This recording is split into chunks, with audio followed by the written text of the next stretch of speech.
Hello, I'm Bonnie from Circle City Seeds, and it's finally time to get started on the 2025 garden. I'm going to take you along with me each week as I start my seeds.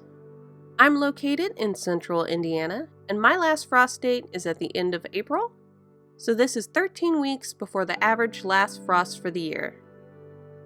I've got my garden journal planner here, so I know which plants I need to start this week. If you're interested in getting one of these too, you can check out the link below. I've got a few different types of seeds to start this year. I've got seeds that I've bought and seeds that I've saved.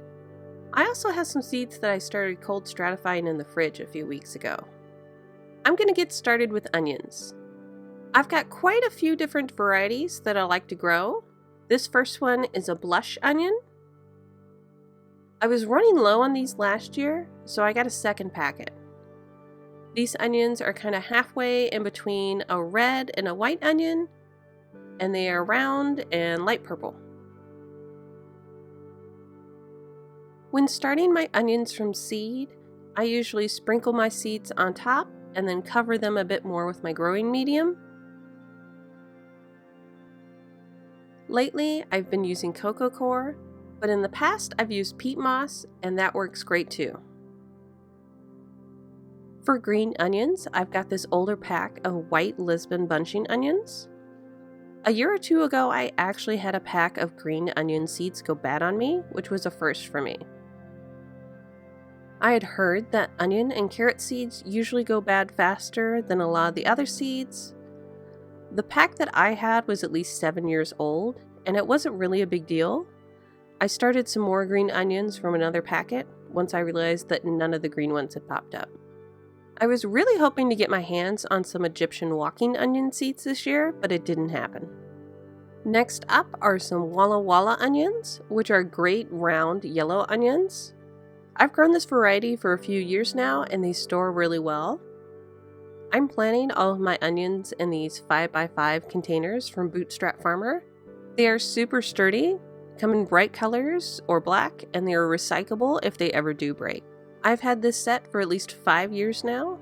The smallest pack that they had at the time had 40 of them, and I don't think I ever use more than 10 every year, so maybe see if a friend wants to split a pack if you're interested in getting these.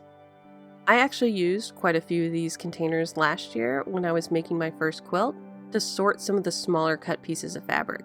I'll put a link to these containers below too. The next onions that I have are Wethersfield Red.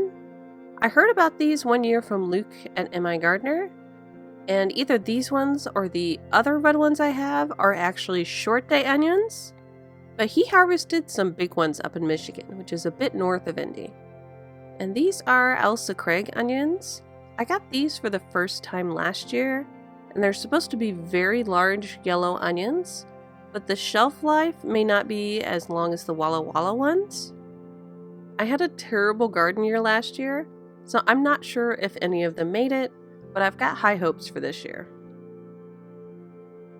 The last onions I've got here are Red Geneva, which I believe I also heard about from MI Gardener. I'm a big red onion person. They have more sulfur in them, which makes them more oniony. And we're finally done with the onions. These are some begonia seeds that I believe I got from Swallowtail Seeds a couple years ago. These seeds usually come pelleted and in this little tube thing. However, it looks like I already used them all. Whoops! I'm pretty sure I ordered some more begonia seeds though. So instead, let's start some rainbow chard. I got these seeds from San Diego Seed Company's Seed of the Month Club. They specialize in seeds for more southern growing zones, but I enjoy getting surprise seeds in the mail. I will end up getting some seeds that I normally wouldn't have bought, like this rainbow chard.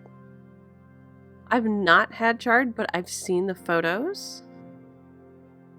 I like to use washi tape to seal my seed packets back up. It's Japanese paper tape, and it can be removed and restuck quite a few times, which makes it great for seed packets.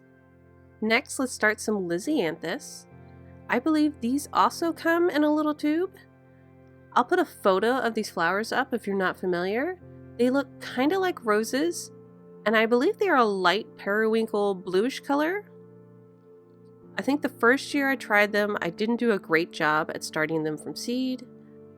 Last year, I think I got little transplants out into the garden, but the bunnies ate them, and I was so mad.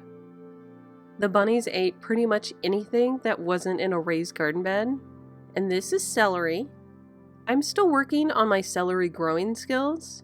2 years ago, I had a couple of plants that I transplanted out in the spring, and they grew a bit, but never really got to the point where they looked like they were ready to be harvested. I'd planted them in my raised bed that I put a shade cloth over, so they just kind of hung out all year. I was trying to keep a good eye on them because I believe you need to at some point mound up dirt or put a dark cylinder over them to sun blanch them, but they never really seemed to get to that point. I may try to put them in the green stock this year. I also probably just need to try another variety. Next up is some artichoke. This is also one of the plants the bunnies got last year, which is a shame because I'm mostly growing it for the flowers, which the bees love. And that's it for this tray. These trays are from Bootstrap Farmer also. I'm not sponsored by them, I just love how sturdy they are. I'm also an artist, so I love anything that comes in colors. I've been bad and left them on the patio table a few times, so a few of them have faded a little bit. Let's go with some geraniums next. I got these from Swallowtail Seeds. These are some red geraniums that I'm going to grow to give to my mom. I've got a couple geraniums that I've kept alive for a few years now, just by bringing them inside before the frost. They're at least 3 years old now. This packet is some eucalyptus. I started some of this last year and the bunnies immediately ate it. However, they must have not gotten the root because this is one of the few plants that sprouted back up again after the bunny fest. And for the green container, let's start some asparagus. This will be my first time growing asparagus. We moved into a new house last year, and we were looking for a new house for about 2 years. So I didn't want to start asparagus if we were going to move. I think you need to wait 2 or 3 years before you harvest any. I love when asparagus flowers. It looks like little Charlie Brown Christmas trees. I think that's the last of the seed packets. Next, I'm going to plant some of the seeds that I cold stratified a few weeks ago in the fridge. If you missed it, I did a live video. I also have another video explaining how to do the cold stratification process. These first ones are Liatra seeds. I actually have 2 sets of these to do from 2 different years of seed saving. I did 20 from each year, so I can also do a germination test on these. I'm hoping that a lot of these germinate so I can give some of these to my mother and sister-in-law. The seeds are actually pretty cute. They almost look like a plump little grain of rice with a tiny little parachute on them like dandelions have. And this is lavender. I actually thought that I had lavender for a few years because I'd bought a plant at a farmer's market that was labeled lavender. It actually turned out to be hyssop, which also has tiny purple flowers and an herby smell. I want to grow actual lavender though, because I've heard that it might deter mosquitoes. Lavender is one of the seeds that benefits from cold stratification, but it's not absolutely required. You will get a much better germination rate if you cold stratify them though. Otherwise, you can sprinkle a bunch of seeds and hope that a few make it.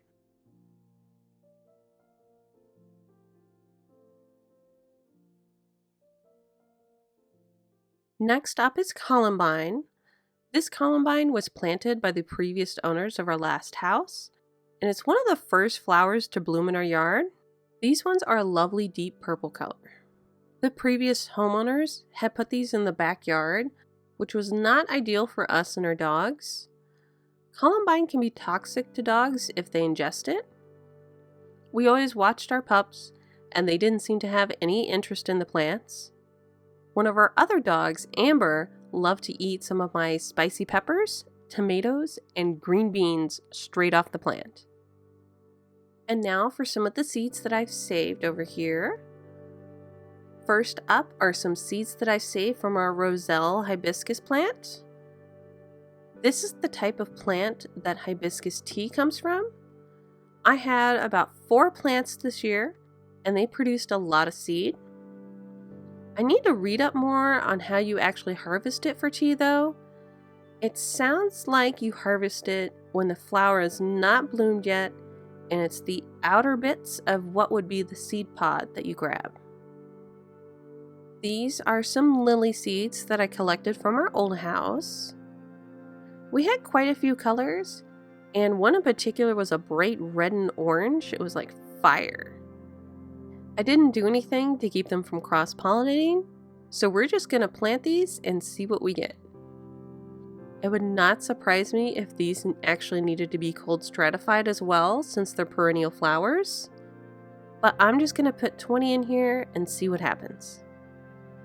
These are some gladiolus seeds that I also collected from our previous house. They were on the side of the house that we didn't really hang out in much, so I'm not really sure what colors they are. I always seem to catch them right before or after they bloomed. I've had a really good germination rate with these in the past, but I don't have many seeds left, so I want to plant what I can.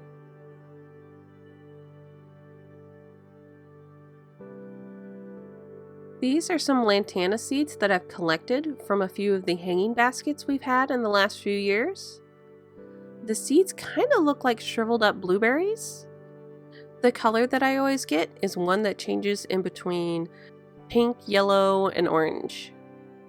These are some hosta seeds that I collected from my mom's house from what I call her monster hosta.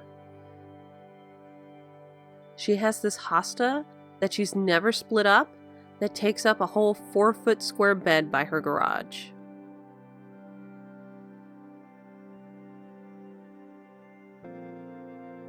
These are some spiderwort seeds that I collected from my mom's house.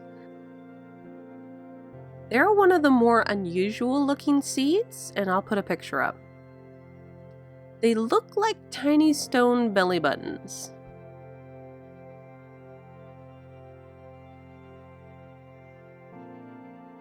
And these last seeds are some daylily seeds that I've collected. I'm assuming that they are the orange ones that are really common here, but I'm not sure because I didn't see them when they bloomed. So that'll be a fun surprise. And those are all the seeds that I'm starting this week.